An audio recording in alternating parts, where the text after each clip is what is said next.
Selamat pagi dan shalom. Kita jumpa kembali dengan saya Pendeta Ponco di dalam perenungan firman Tuhan di hari Senin. Mari kita sebelum membaca firman dan merenungkannya kita berdoa. Ya Tuhan, kami datang kepadamu dengan hati yang rendah hati. Terima kasih atas kasih-Mu yang tak terhingga.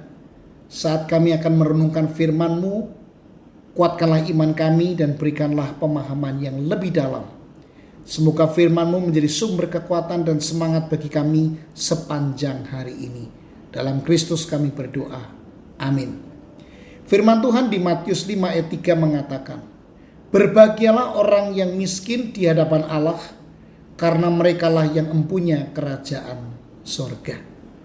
Bapak Ibu Saudara yang dikasihi oleh Tuhan, Alkitab seringkali mengajarkan kita melalui paradoks yang mengusik cara berpikir manusia.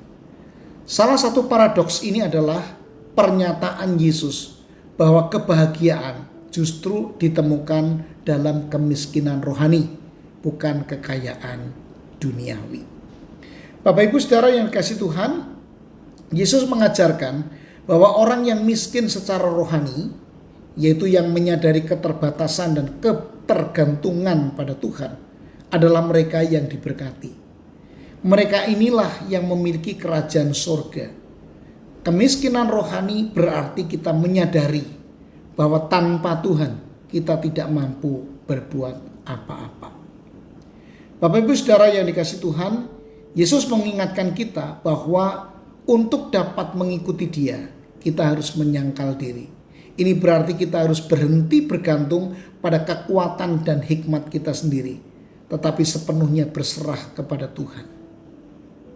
Yesus pernah berkata, "Bertobatlah karena kerajaan Allah sudah dekat." Bapak Ibu Saudara, Yesus juga mengatakan kepada murid-muridnya, lebih mudah bagi seekor unta untuk masuk ke dalam lubang jarum daripada seorang kaya masuk ke dalam kerajaan surga. Allah menggambarkan betapa sulitnya bagi mereka yang terlalu mencintai harta duniawi untuk menyerahkan diri sepenuhnya kepada Tuhan. Namun Yesus juga memberikan contoh dari Zakeus, seorang pemungut cukai yang kaya tetapi menyadari kemiskinan rohaninya dan menerima keselamatan. Bapak Ibu Saudara, Tuhan Yesus mengajarkan bahwa kekayaan sejati ditemukan dalam hubungan yang dekat dengan Tuhan. Mereka yang menyadari kemiskinan rohaninya akan menemukan hidup yang berkelimpahan dalam Tuhan. Ini adalah kebalikan dari apa yang dunia ajarkan. Dunia mengatakan bahwa kekayaan materi adalah segalanya, tetapi Yesus mengajarkan bahwa hidup yang sejati adalah hidup yang dipenuhi dengan hubungan yang dalam dengan Tuhan. Bapak Ibu Saudara, marilah kita menyadari bahwa kekayaan sejati tidak ditemukan dalam harta duniawi, tetapi dalam hubungan yang erat dengan Tuhan. Marilah kita berhenti bergantung pada kekuatan dan hikmat kita sendiri.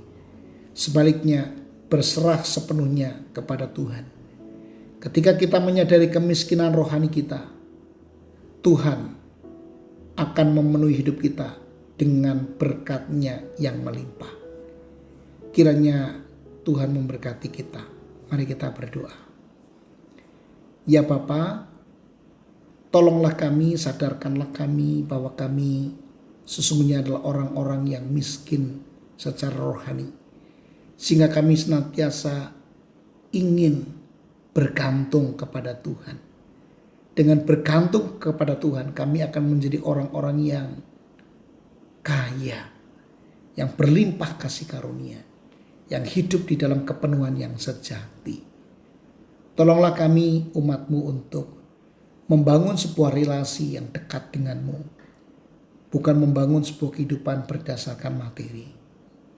Kami tahu materi masih diperlukan, tetapi relasi dengan Tuhan tidak menggantikan materi yang banyak sekalipun. Berkati umat-Mu di dalam pekerjaannya hari ini. Dalam nama Yesus Kristus Juru Selamat kami berdoa. Amin.